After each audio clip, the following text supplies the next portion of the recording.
ქართული კულტურა პორტუგალიაში, ლისაბონის კათოლიკურ ეკლესიაში ქართული მრავალხმიანობა აჟღერდა. ევროპის დასავლეთ კიდეზე პორტუგალიელებს ქართული საგალობლები და ფოლკლორი ანსამბლმა 7 კაცამ წარუდგინა. კრასას ტაძარში აზულეჟუთი შესრულებულ პანოზე მოთხრობილია ქეთევან დედოფლის ირანში ჩასვლის, მისი წამებისა და წმინდა ნაწილების თეიმურაზ მეფისთვის გადაცემის ისტორია. გადმოცემით სწორედ პორტუგალიელი მისიონერები იყვნენ ქართველი დედოფლის მოწამეობრივი აღსასრულის თვითმხილველები. ამ ისტორიის ძიებაში ლისაბონში მარიამ შანშიაშვილი და ლუკა ჩადუნელი ჩავიდნენ. რეპორტაჟი პორტუგალიიდან.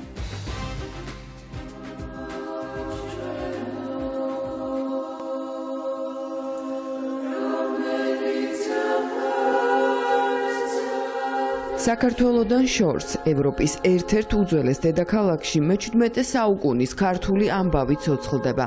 კათოლიკე მისიონერებმა პორტუგალიაში რომ ჩაიტანეს და გაავრცელეს.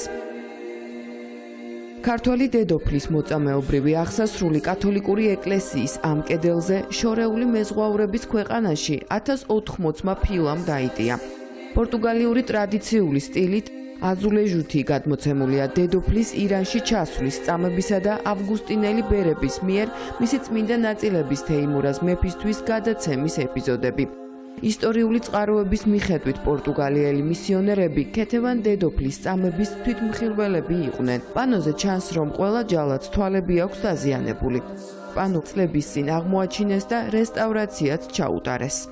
ოკეანისპირა ქვეყანაში ყველაზე მშობლიურია 1080 ფილით მოთხრობილი ქეთევან დედოფლის წამების ამბავი. გაოცებას იწვევს და ჩვენთვის კიდევ უფრო ემოციურია, როცა ევროპის ამ განაპირა ქვეყანაში დრომ და საუკუნეებმა ვერაფერი რომ ვერ დააკლო და სამუდამოდ შემოგვინახა.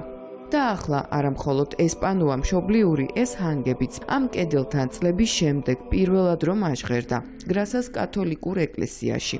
ლისაბონში პატარა საქართველო ანსამბლმა 7 კაცამ ჩაიტანა. მუსიკალური პროგრამაც ისეთივე მრავალფეროვანი იყო, როგორც ამ ადამიანების ემოციები. ქართული მრავალხმიანობის მოსასმენად კათოლიკურ ეკლესიაში მივიდნენ სხვადასხვა ქვეყნის დიპლომატები, პორტუგალიელი ახალგაზრდები, ქართველი ემიგრანტები. მე დღეს ამ საღამოზე საოცარ მუსიკალურ ჟღერადობას მოგუსმინე. ქართული სიმღერების არაჩვეულებრივ შესრულებას. აქ დამსწრე ადამიანებს ვაკვირდებოდი, ისინი ემოციებს ვერ მალავდნენ. სიტყვები არ მესმოდა, მაგრამ ძალიან ემოციური შესრულება გამოვიდა. თქვენი ეთნოკულტურა მიმზიდველი და გასაოცარია. მართალია სიტყვები არ ესმოდათ, თუმცა ქართულმა ჰანგებმა მათ გულამდე მაინც მიაღწია და ისინიც აამღერა. პორტუგალიაში ჩატარებული საღამო არანაკლებ ემოციური იყო ანსამბლ 7 კაცას წევრებისთვისაც. მით უფრო იმ ადგილას, სადაც მათი ქვეყნის ისტორია ცოცხლდება. რაღაცაა ამაფორია ყო ემოციურად, რომ ქეთევან წამებულის ეს რაღაც ფრესკა დავინახე აქ პორტუგალიაში, ვიცი, ამდენი კილომეტრის დაშორებით და სხვა მუხტი წამოვიდა ჩვენგანაც. კიდევ ერთი ნაბიჯი გადაირგებისთვის, რომ ამ ქვეყანამ გაიცნოს საქართველოს უფრო ახლოს ქეთევან დედოფლის ასეთი ფრესკა, რომელიც ჩვენც არ ვიცოდით, თუმცა აქ რო იყო და ძალიან მნიშვნელოვანია, რა თქმა უნდა, ჩვენ 7 კაცამ მაქსიმალურად შევეცადეთ, რომ მრავალფეროვანი რეპერტუარი გქონოდა. ჯერ კიდევ შორეულ წარსულში პორტუგალიელებსა და ქართველებს შორის რომ მჭიდრო ურთიერთობები იყო, ამას პორტუგალიელების მიერ დღემდე შემონახული საგანძურიც ადასტურებს.